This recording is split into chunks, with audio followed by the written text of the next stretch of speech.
Most Aussies only discover these things after they land overseas, when it's already too late. So before you move, watch this checklist and save yourself months of stress. I'm breaking down the 10 things every Australian must do before moving overseas, whether you re-retiring, becoming a digital nomad, or relocating long-term. And if you need tools like travel, insurance, EAs, IMs, flights, banking, or global money transfers, I've linked everything I personally use in the description and pinned comment. First up, and this is the big one, sort out your Australian tax residency. This is the biggest mistake Aussies make. Leaving the country does not automatically end your tax residency. But TO looks at a bunch of factors. Do you still have a home available in Australia? Is your family staying behind? Do you still earn Australian income? Just because you've left doesn't mean you're a non-resident for tax purposes. This can have massive financial implications. It's a complex topic, so if you want a simple breakdown, tell me in the comments and I'll make a full video dedicated to it. Next, number 2, update your banking setup. This is a classic trap. Some Aussie banks still rely on sending SMS codes for verification. Guess what? Those codes probably won't work once you've swapped to an overseas SIM card. Before you leave, you absolutely have to enable international access on your accounts. I'd also recommend adding a backup bank account. Most importantly, turn on any app-based verification your bank offers. It's also a great idea to set up a global-friendly card designed for international use. To help you out, I've linked the global banking and money tools I use in the description, including Wise, Revolut, and XE. They are lifesavers. Alright, number 3 on the list is deciding what to do with Medicare. Here's the deal. Medicare does not cover you overseas. Not even a little bit. And if you're away for too long, reactivating your Medicare status when you return can take time and paperwork. So, before you jet off, you need to understand that your Medicare card is basically useless abroad. Depending on your destination and visa, you might even be required to show proof of private health cover. Being away for a long time can affect your status, so make sure you sort out your Medicare situation before you leave. This brings us straight to number 4. Get international health and travel insurance. I cannot stress this enough. Do not move overseas without insurance, even if it's just for a few months. A small accident can lead to bills in the tens or even hundreds of thousands of dollars. When choosing a policy, you need to consider the length of your stay, any pre-existing conditions you have, the level of hospital access you'll get, and what kind of emergency cover is included. Don't cheap out on this. I've included links to trusted providers that many Aussies use, like Visitors Coverage and Safe Viewing, in the description below. Check them out. Number 5. Secure a legal long-stay visa. The days of doing border runs to renew a tourist visa are over. In 2025, immigration authorities are cracking down, and people are getting refused entry. It's just not a sustainable or legal strategy for living abroad. Before you even think about moving, you need to research your visa options thoroughly. Check your eligibility, gather all the required documents, understand the processing time, and know the rules for renewal. Crucially, find out whether the visa allows you to work. Never, ever rely on tourist visa extensions for a long-term plan.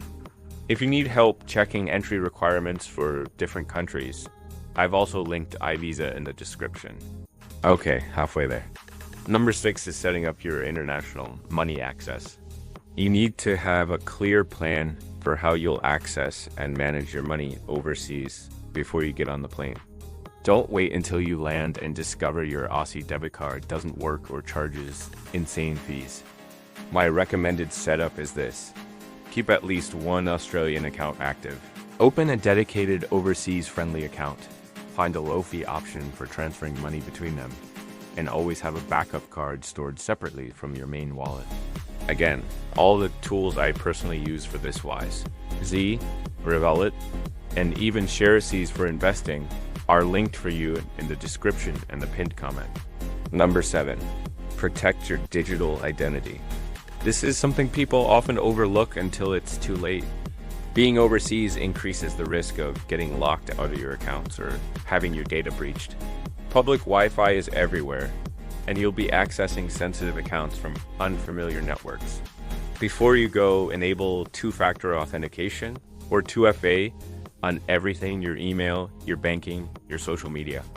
Use a reputable VPN to encrypt your connection, especially on public Wi-Fi.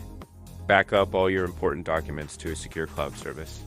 And keep secure digital scans of your passport, visas, and other key documents. For security, I've linked Surfshark for a great VPN, and Incogni for data privacy in the description below. Number 8 is a practical one. Redirect your Australian mail. The last thing you want is a pile of overdue bills, important notices from the ATO, or renewal reminders for your driver's license building up without you knowing. You have a few options here. You can have your mail sent to a trusted family member or friend. You could get a PO box and set up a mail forwarding service. Or you can use a digital mail service that scans your letters and emails them to you. The key is to set this up before you leave, not after you're already on the other side of the world, scrambling to figure it out. Number 9, and this ties back to our first point, understand your Australian income obligations. If you continue to earn money from Australian sources while living overseas, the tax rules still apply. This includes things like rental income from a property you own back home, dividends from your shares, income from an Australian business, or even withdrawals from your superannuation. Moving overseas doesn't make these obligations disappear. It just changes how they work and how you report them. It's your responsibility to stay compliant, so make sure you understand what's required of you. And finally, number 10, create an emergency exit plan. Nobody plans for emergencies until one happens. What would you do if there was a medical crisis, a political situation, a natural disaster, or a family emergency back home? You need to have a plan. This means having access to emergency funds you can get to quickly. It means having a backup accommodation plan. Keep a list of emergency contacts, both in your new country and back in Australia. Think about your return plan if you needed to leave in a hurry. And always have multiple copies of your key documents, both physical and digital. And on that note, if you ever need to book things in a pinch, flights, hotels, transport, tours, or even an estimate, everything I use is linked in the description. That includes Trip, Com, Agoda, Hostelworld, 12 Go Asia, Aralo, Get Your Guide, and more. So before you move overseas, make sure you complete every step in this checklist. It will seriously save you so much money, stress, and nasty surprises down the line. All my travel and nomad resources are on my website, awaraglobal.com, and every helpful link I mentioned is in the description and the pinned comment. Just a final disclaimer. This video is for general information only and does not constitute financial, legal, tax, or immigration advice. Rules and requirements can change at any time. Always confirm with official government sources or a licensed professional before making any decisions.